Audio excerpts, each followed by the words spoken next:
రాష్ట్రంలో ఉండేటువంటి అన్ని జిల్లాల్లో కూడా సభ్యత నమోదు కార్యక్రమాన్ని మొదలు పెడుతూ ఉన్నాం. సభాధ్యక్షులైనటువంటి సోదరులు ఇంతకుముందు మాట్లాడారు, వంశీధర్ రెడ్డి గారు.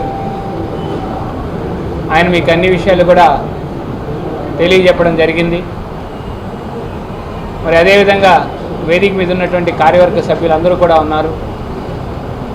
అట్లాగే ఇక్కడికి విచ్చేసినటువంటి కార్యకర్తలు మరియు ఇక్కడికి విచ్చేసినటువంటి పత్రికా విలేకరులకి అందరికీ హృదయపూర్వక నమస్కారాలు తెలియజేసుకుంటూ ఉన్నాను.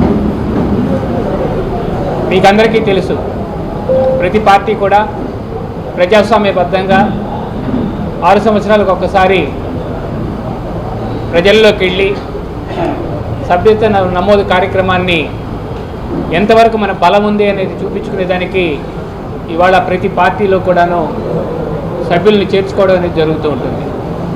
కానీ భారతీయ జనతా పార్టీలో ఏదైనా ఒక సిద్ధాంతపరంగా అనుకున్నది అనుకున్నట్టు 6 సంవత్సరాలకి ఒక్కసారి పద్ధతి ప్రకారం ఈ యొక్క నమోదు కార్యక్రమాన్ని ముందుకు తీసుకెళ్ళడం జరుగుతుంది. దాంట్లో భాగంగానే నరేంద్ర మోడీ గారు 2వ తేదీన ఈ కార్యక్రమాన్ని చేపట్టడం, దేశవ్యాప్తంగా ఆయన ప్రథమంగా ఈ యొక్క నమోదు కార్యక్రమాన్ని మొదలుపెట్టడం జరిగింది. అదేవిధంగా ఈ రాష్ట్రంలో పురంధరేశ్వరి గారు కూడా ఈ యొక్క కార్యక్రమాన్ని మొదలుపెట్టారు.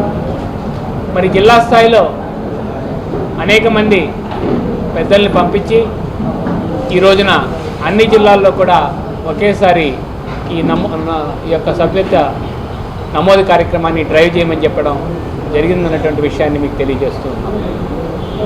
మీకందరికీ తెలుసు, ఈ రాష్ట్రంలో ఉన్నటువంటి బూత్ సంఖ్యలు ఎన్నైతే ఉన్నాయో దాన్ని బట్టి మనం ఒక అంచనాకి రావడం జరిగింది.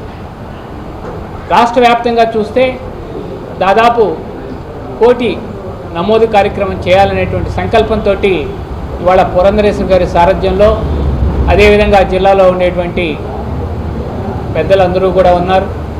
జిల్లా అధ్యక్షుడైనటువంటి వంశీధర్ రెడ్డి గారు, అట్లాగే మిగతా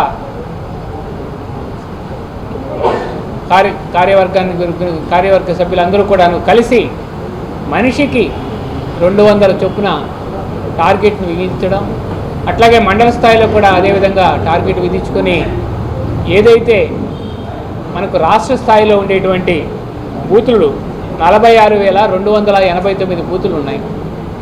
దాంట్లో 1 కోటి మందిని నమోదు చేయాలనేటువంటి ఆలోచనతో ఇవాళ రాష్ట్ర వ్యాప్తంగా ముందుకు వెళుతూ ఉన్నాం. అలాగే జిల్లాలో మీకందరికీ తెలుసు, ఈ యొక్క నమోదు కార్యక్రమంలో మనకు ఒక టోల్ నెంబర్ ఇచ్చారు. దాన్ని మనమందరం కూడాను ఆ టోల్ ఫ్రీ నెంబర్లో నుంచి ఫోన్ చేయాలి. అటువంటి దాన్ని మనం ఓటింగ్ తీసుకుని దాని ద్వారా మనందరికీ కూడా తెలియచేసి మనం ముందుకు వెళ్ళాలని చెప్పని మీ అందరికీ కూడా తెలియచేస్తూ, మరెన్నో వీడియోల కోసం మా ఛానల్ ని సబ్స్క్రైబ్ చేసుకుని పక్కనే ఉన్న బెల్ ఐకాన్ ని క్లిక్ చేసి యాక్టివేట్ చేసుకోండి.